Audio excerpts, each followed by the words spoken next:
Joining me right now is Georgia Congressman, member of the House Intelligence, Armed Services, and Agricultural Committees, Austin Scott. Congressman, good to see you. Thanks very much. What went on in that chamber last night? How did you vote? You know, I voted for it, Maria, and the thing I want Americans to understand is that, you know, in December when the omnibus bill passed, that's when the money was spent. This is simply a matter of paying for what was spent. And so Senate Republicans, I expect some will deploy tactics. You know, they should have deployed those tactics in December to stop the omnibus from coming across. And this piece of legislation, it is the end result of past spending, and what happened in December, candidly, is where the problem came about. Well, good things in this bill. It does claw back $30 billion, yep. So it is the first spending cut probably that I've ever voted for that'll be signed into law. The NEPA reforms are good in the bill. The spending caps. That's where we need Americans to hold our feet to the fire, is on the spending caps going forward. Are they really spending caps, or are they just targets? Because we spoke with a number of lawmakers yesterday who complained about those caps, that there's really nothing to force the hand of anybody not to spend beyond those targets. Right. So that's what I'm saying is Americans need to hold our feet to the fire as the Republicans in the House. We have some control of the purse strings. And so if we hit those spending caps, if we don't break those spending caps, then I think that we will have done our job for the American citizens in bringing spending under control. So there is an enforcement mechanism, which is that if there is no agreement on the appropriation measure, then there's an automatic 1% reduction. And so that's something that Congressman Massey had and proposed it as a suggestion. I think it was a good suggestion. That is the enforcement mechanism. And again, you know, we have to do our job and fulfill our side of the commitment as conservatives to actually hold to those caps. And if we do that, then this will be a win for the American citizens. Yeah, I mean, what are you going to do about the fact that the Speaker said that President Biden would only discuss 11% of the budget? It was walled off from the Speaker of the House. I mean, you've got defense spending here being debated.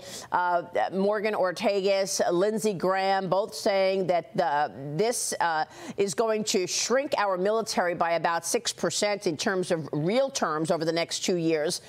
This is one of the issues that both of them were complaining about, because the increase in defense spending when compared to inflation is actually a decline. Sure. So I'm on the Armed Services Committee. I will tell you, I've heard the complaints. So you've got some Republicans complaining that it doesn't spend enough in this particular case because it doesn't spend the money on defense.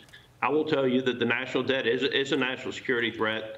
I do believe, as a member of the Armed Services Committee, as I look at the DOD, there are plenty of efficiencies to be found there. And so I'll just give you one example, Maria, cargo ships that we need to move our equipment overseas. There's no reason that we can't buy used cargo ships. These aren't aircraft carriers. There's no reason that we can't buy used cargo ships manufactured in Japan or somewhere like that to help reduce the spending that we have in the DOD. So there are a lot of things that can be changed in the DOD with processes, and we can find efficiencies in that area. And look, we have to have a strong Defense Department. Yeah. But look how much money they spend on diversity, equity, and inclusion, and those types of things that candidly are hurting the military, not helping. Yeah, I mean, and the same deal when it comes to the number of ships that we're expecting in the U.S. Navy versus the Chinese Navy. We're on the brink of perhaps a major issue with Communist China, and their fleet size exceeds ours. But I want to switch gears and get your take on the Oversight Committee business, because James Comer announcing he will begin contempt of Congress proceedings against FBI Director Christopher Wray. Wray once again refusing to physically turn over that unclassified document that links then Vice President Biden to an alleged $5 million criminal bribery scheme. Wray offering Comer to view the document in person at FBI headquarters with redactions, Congressman, but it doesn't look like Comer is going to take that up. He wants the document in hand. What can you do about it?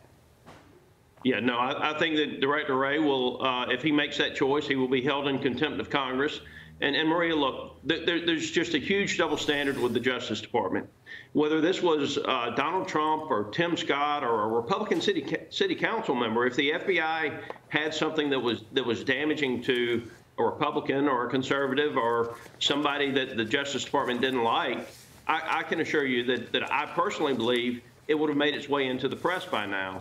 And so there's a double standard in the Justice Department, and that is the issue. So if there is something that implicates President Joe Biden, If it had implicated a Republican, it would be in the press, and I think that Congress should see the documents. Yeah, that is really terrible. I just don't know what contempt of Congress really means. Is that going to affect Christopher Wray in any way? We've seen contempt of Congress before, and the people were still in their jobs, and nothing changed.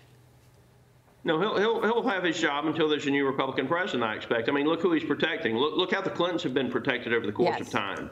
I mean, look how the intelligence agency, former members of the intelligence agency, protected Joe Biden and his son during the presidential campaign. I mean, they talk about Russian interference in the elections. The Justice Department interfering in our elections and covering up the truth is a much bigger problem than any foreign adversary that we have. Yeah, that's really discouraging, Congressman. We're going to be watching your moves. Thanks very much for joining me this morning. Austin Scott, thank you, sir.